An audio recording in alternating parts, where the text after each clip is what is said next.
Dave and Sonia Brown, a childless married couple, are sitting at the kitchen table. Dave has just gotten home from work. Sonia is an hour ahead of him and is dressed smartly. There is a suitcase by the front door.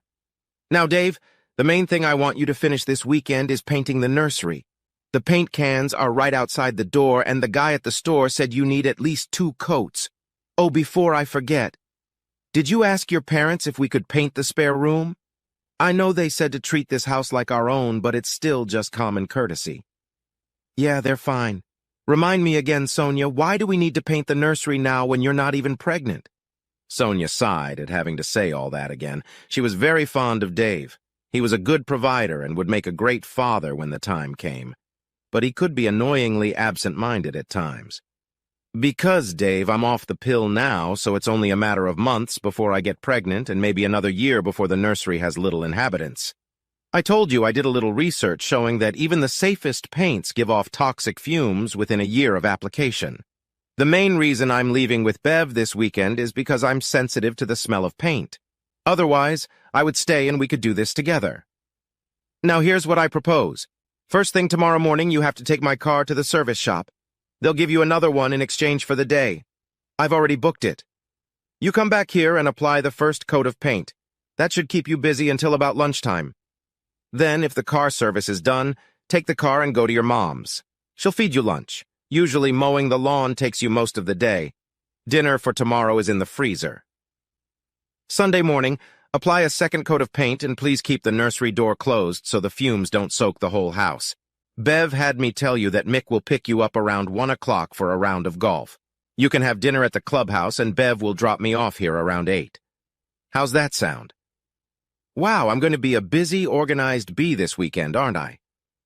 At that moment, Sonia's phone rang, receiving an incoming text message. She looked at it. Bev is already coming out of the house to pick me up. Now, are you sure you have everything you need? Don't worry, woman. I'll be fine. Are you sure you'd rather stay here with me than go to a spa weekend with Bev? We could try to have a baby in 2 days. Ooh, tempting, Dave. But as I understand it, to have a dirty weekend, we'd have the rest of our lives, and I, to enjoy a little freedom, only have time left until I become a mother. Sonia had to turn away from her husband when she said that. Her self-image as a decent, honest person was badly damaged after the recent decisions. All right, Sonia. I guess all you have to do is open that little parting gift I bought you. Dave reached under the table and placed a wrapped box the size of a pack of cigarettes in front of Sonia. She looked at it, a little puzzled. Should I open it now, Dave? Can I do it this weekend? That's your business. You can open it now or later, but I highly recommend using it this weekend. Sonia grabbed the gift and began to tear off the wrapping, exposing the cellophane-wrapped box. It took her a moment to realize what it was. Dave filled the silence. I had to act at random, but I think there are 12 condoms enough for 2 nights and 2 days at the spa for you and Paul. Sonia froze with shock, unable to take her eyes off the box of condoms in her hand. Dave, on the other hand, kept talking.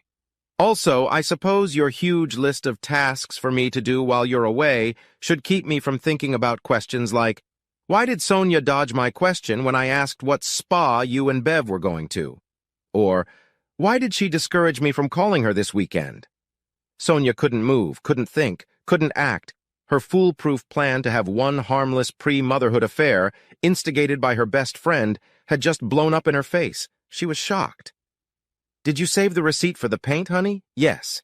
This room needs to be repainted, but I don't think a light pastel shade suitable for both boy and girl would be appropriate right now. I'll get a different color when I drop your car off at the service tomorrow.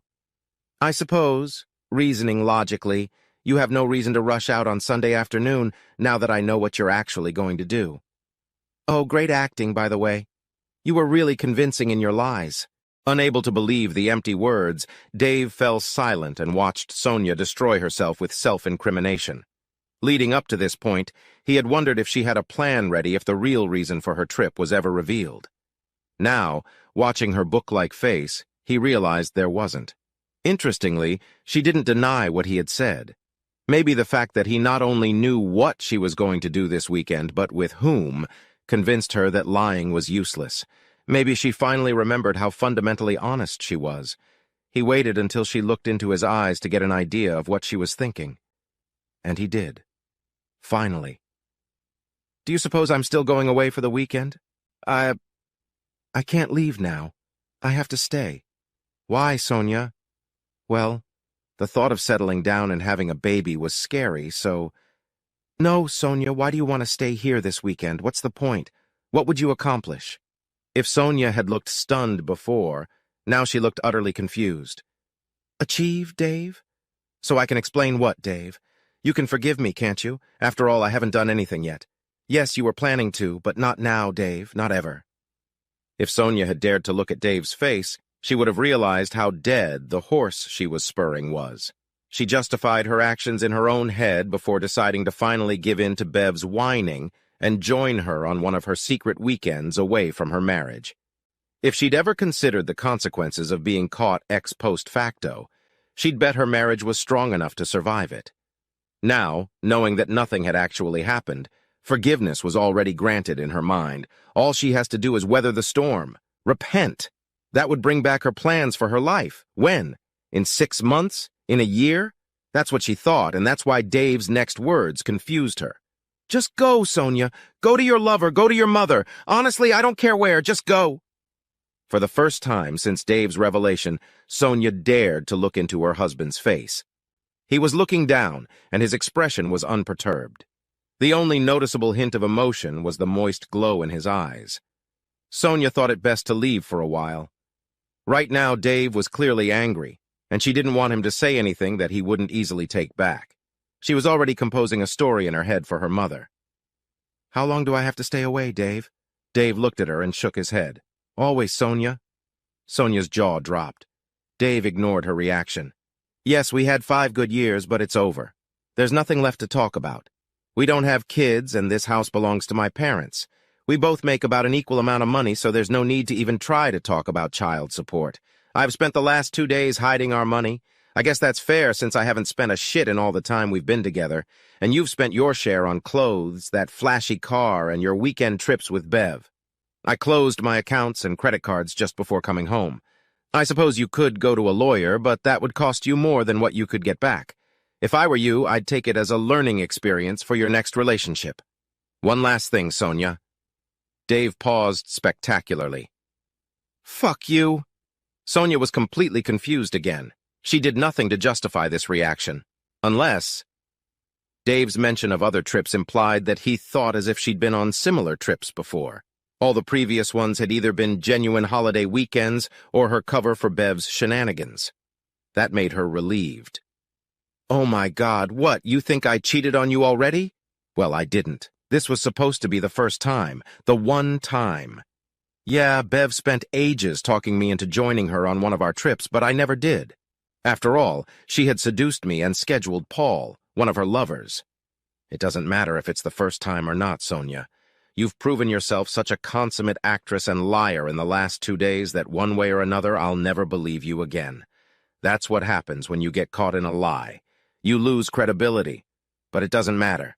You intended to make me a cuckold, you admit it, and that's the end of it. Now, for the sake of all the times we've spoken words of love to each other over the last 5 years, let's just break up, Sonia. If Dave was ranting and raving at this point, Sonia would feel better. She would have some hope that he was just spitting out his bile. The cold, impassive tone of his voice confused and frightened her. She looked into his face, into his eyes again, and regretted doing so. But Dave, you have to believe me. Kay, how can you be so nonchalant about this? You can't give up your love for me just like that. Still in a nonchalant voice, Dave replied, 2 days ago I would have been in complete agreement with you. I'm much wiser now. Dave's voice grew louder and louder throughout these 2 sentences. Finally, his face began to express anger.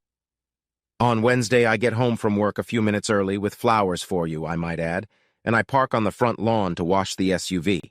I walk in the back door intending to surprise you with flowers. And what? I hear you on the fucking phone with fucking Bev, that's what. And what do I hear? You're laughing, about to lie to me so you can sneak out this weekend and sleep with Paul. You're giggling, about to load me up so I don't have time to think about where you are and what you're up to.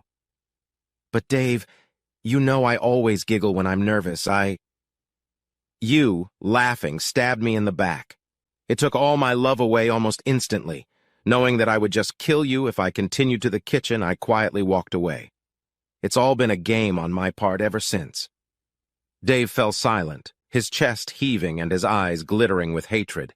He fought the urge to strangle the stranger who had tricked him into thinking she loved him, the actress who had wasted more than 5 years of his life. Sonia's mind whirled round and round in a round dance of thoughts. If she could make Dave believe she'd never done anything but plan. This really was the first time, and she was actually giggling with stress. She needed to convince him. It was time for her to have a baby. It was all part of the plan. Dave fiddled with his cell phone. He pressed a button, then held the phone up to her. His face turned back into an impassive mask. From the speaker of the phone came a voice, her voice. Ha ha ha! I suppose it's going to be the hot idea of poor old naive Dave painting the nursery while I cheat on him behind his back. Ha ha ha! I guess you could say feathering our nest. Even with all her rationalizations, all her filters and delusions, Sonia found this tiny passage extremely devastating. For a moment she could imagine how Dave had felt the first time he heard it. The work that lay before her, rebuilding his trust and love, suddenly became like the view of the summit of Mount Everest from base camp. At that moment, a car horn sounded. Bev had arrived. Staying in the car, she hoped not to avoid looking into the eyes of her longtime friend, the friend whose wife she had seduced with her degraded moral view of the world. Sonia heard the horn honking and realized it wouldn't stop until she got out and talked to her best friend. The problem was that her struggle needed to start right here and now. She was embarrassed by the dilemma. Dave brought her out of the impasse. I think that answers my question. What question, Dave? When I spoke to Mick an hour ago, he still hadn't decided whether to incriminate his wife before she left or ambush her while she was away. I think he decided to do the latter. Sonia looked at the phone in her husband's hand and remembered that conversation with Bev on Wednesday. She was pretty sure the words she'd said were enough for Dave to realize that Bev was an experienced broad, even listening to the conversation from one side. Her best friend is in big trouble. She just doesn't know it yet. Turning around, she sprinted out of the house. It was raining pretty hard, so she jumped into the passenger seat. He knows! Who knows? So what? Mick knows you're going away this weekend to fuck Peter. Without giving Sonia time to get out, Bev tore the car off. Soon after, Dave heard the sound of burning tires outside. Epilogue. Not believing he'd been lucky enough to get her out of the house so easily, Dave set Sonia's suitcase on the porch, wrote the single word entry to Mick, then picked up his tools and began changing the locks. He whistled as he worked, and why not? He was already venting his anger, crying his regrets, and banishing evil from his life. Sonia was too busy crying and ranting on Bev's shoulder to even bother him with phone calls, and that was fine with him. After changing all the locks, he sat down at his computer, copied the voice-recorded file from his phone to his laptop, attached it to an email titled, "Why I'm Divorcing Sonia," and sent it to all the addresses in his and their shared address books. He felt justified in talking to mutual friends, her relatives and work colleagues first. She was very convincing when, looking him in the eye, she boldly lied to his face. People needed to be warned what an evil and conniving bitch she was. He called her mother and explained it verbally so that the email wouldn't come as a big shock. He thought he owed it to her. By the time Bev and the protesting kidnapped Sonia arrived at her house, Mick had already changed the locks. While his now estranged wife was banging and screaming, he was completing bank transfers on his computer. Every account Bev had access to now had a zero balance. Sure, she'd get her share eventually, but not until she found a source of funds to pay the lawyer. He changed the app, opened Bev's email address, and read the email he'd received yesterday. At first glance, it was from Sonia, and alluded to the fact that all their elaborate plans for a weekend away from their marriage had been successful, but if their husbands found out about it and objected ex post facto, then something would have to be done about them. The email was actually from Dave using Sonia's account, but the casual observer will never know that. If Bev didn't leave the house quietly, he could always threaten to turn the email into a weapon for the purposes of a restraining order. When it became obvious that pounding on Bev's old front door was accomplishing nothing but attracting the curiosity of the neighbors, she returned to her car and to Sonia, who was waiting for her. It only took 5 minutes for years of friendship to fall apart forever. Sonia accused Bev of talking her into a weekend adventure. Bev accused Sonia of not being careful enough by letting her husband overhear their conversation. Bev dropped her former friend off at her old house, shrieking shrilly, "Bitch!" Sonia's calls to Dave's phone went unanswered, and she discovered that her keys no longer fit the locks when she tried them. Embarrassed, she went to her mother's house where she was met with a very cold welcome. Over the weekend, Dave refused to answer her calls, but the following Monday night he responded to a text message. If she arrived at the house at 2 o'clock the next day, he told his roommate to watch Sonia while she packed up her remaining personal belongings.